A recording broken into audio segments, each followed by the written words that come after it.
済んだもん。みんな元気？今日はね、カリブ海の宝石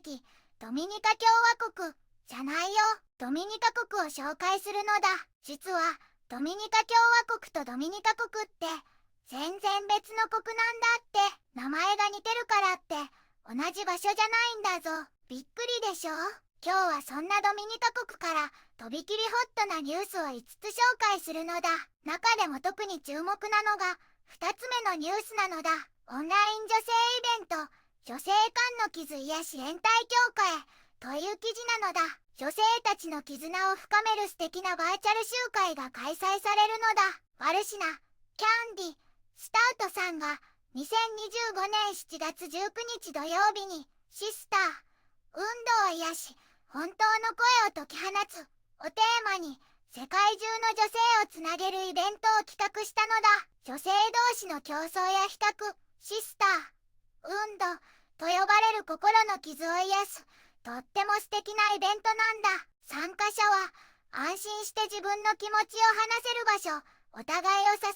える場所を得られるのだ。ワルシナさん曰く、女性たちは心の奥底で素直になれる場所を求めているのだ。で、この集会は女性たちの素晴らしい力を再発見する大切な機会になるのだ。自分らしくいられる安全な場所で他の女性たちと心を通わせる、そんな素晴らしい時間になるはずなのだ。興味がある人は Facebook か Instagram の@TOLEDOVITAS を見てみるのだ。さあ、一緒に見ていくのだ。カリブ海に位置する豊かな自然に恵まれた火山島、それがドミニカ国なのだ。小アンティル諸島の一部で、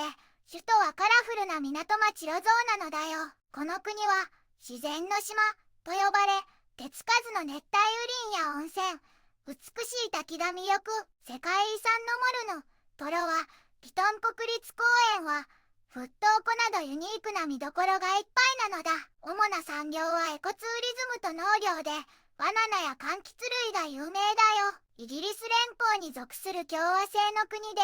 1978年に独立した歴史を持つなのだ。人口はおよそ7万人と小さな国だけど、クレオール文化が息づき、カリブ音楽が盛んなのだよ。最近はハリケーンからの復興や気候変動に強い国づくりに力を入れているのだ。大自然の美しさに触れたいならドミニカ国はぴったりの場所なのだよ。一つ目のニュースなのだ。EGS 建設再開で透明化を ERC が要求、公道屋根崩落受けという記事なのだ。ドミニカ文法学校の公道の屋根が崩れちゃって選挙改革連合 ERC がとっても心配してるのだ。政府は調査するって言ったのにすぐに工事が再開されちゃって、 ERC はちゃんと見てるのかのだ。誰が責任取るのだって疑問がいっぱいなのだ。設計は承認されてたのかのだ。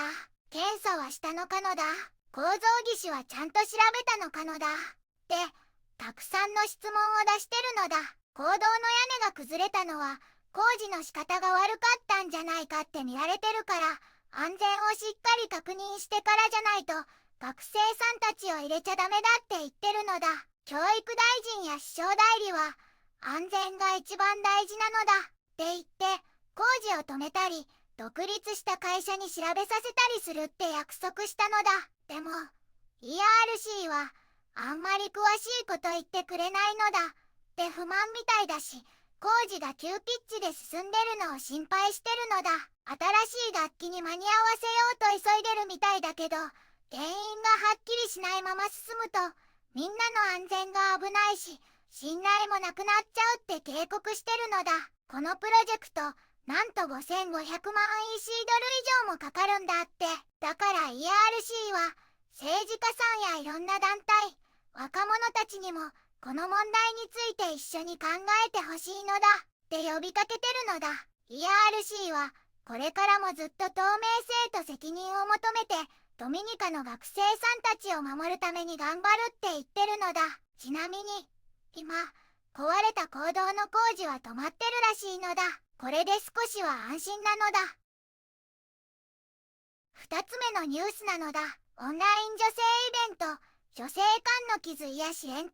会という記事なのだ。女性たちの絆を深める素敵なバーチャル集会が開催されるのだ。ワルシナ、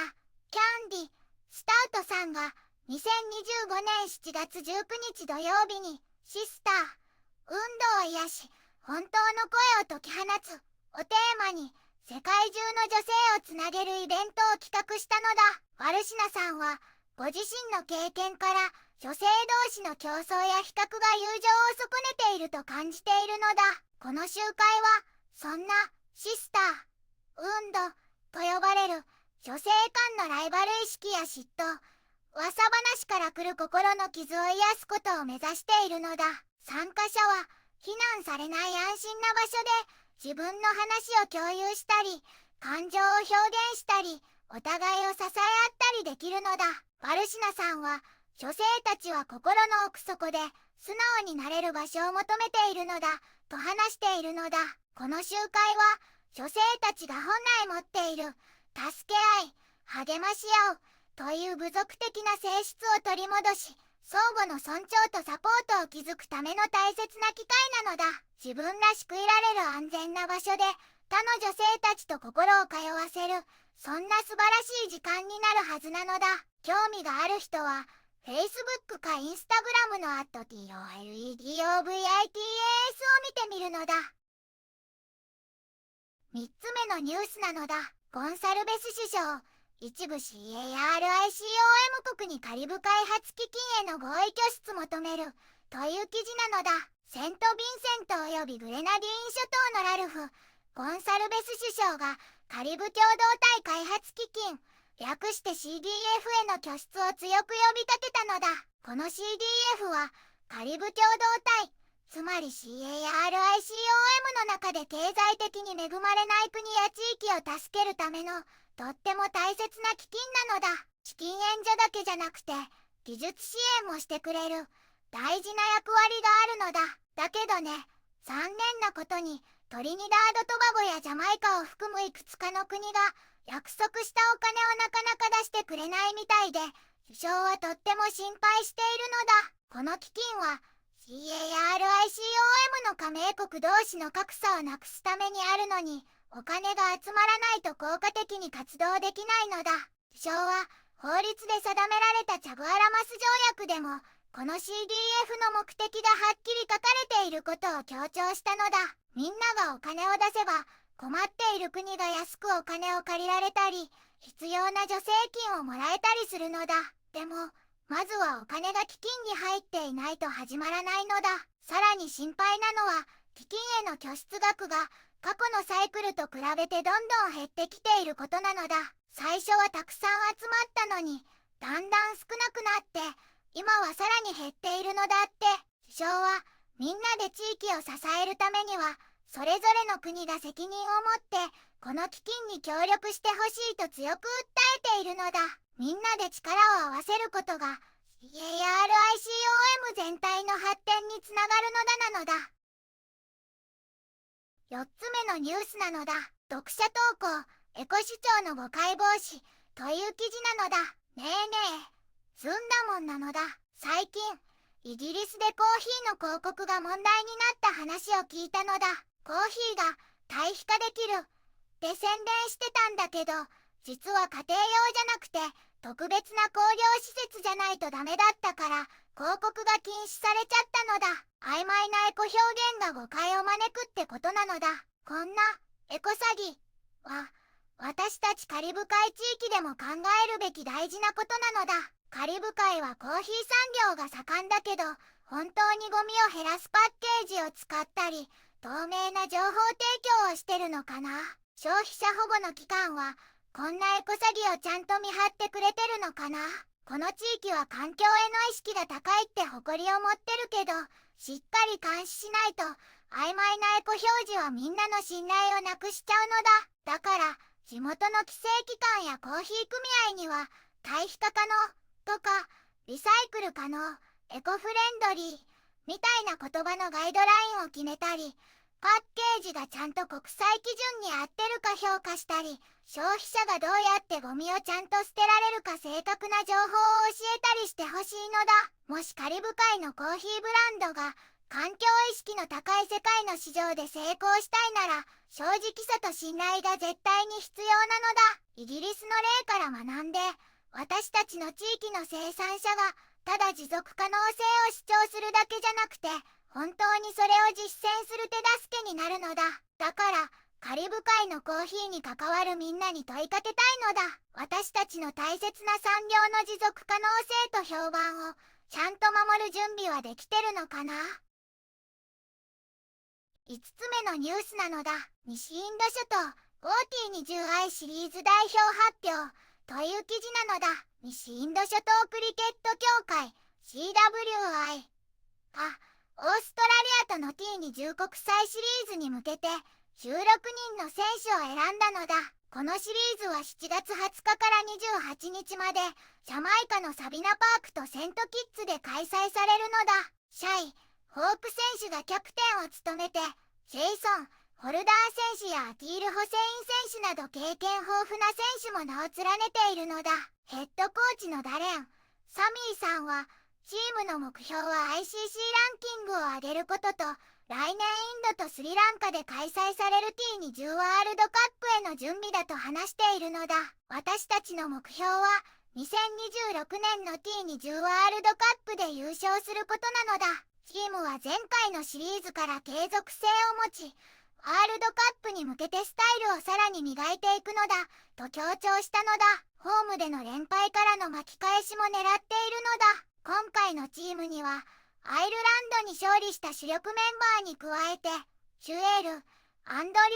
選手とジェディア、ブレード選手という2人の若手が初めて代表入りしたのだ。18歳の打者、アンドリュー選手は攻撃的なスタイルとスピンへの強さで注目されている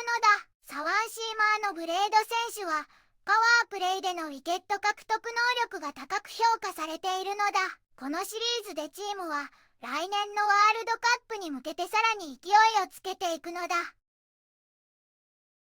ドミニカ国は自然の島。素敵な国なのだ。今日は建築の安全や女性の連帯、地域経済の協力、環境詐欺の防止、クリケットの国際交流と、たくさんのニュースをお届けしたのだ。どれも、この地域がより良く、より安全な未来を築こうとしているのがわかるのだ。これからもみんなで力を合わせて、素晴らしいカリブ海地域を作っていくのだ。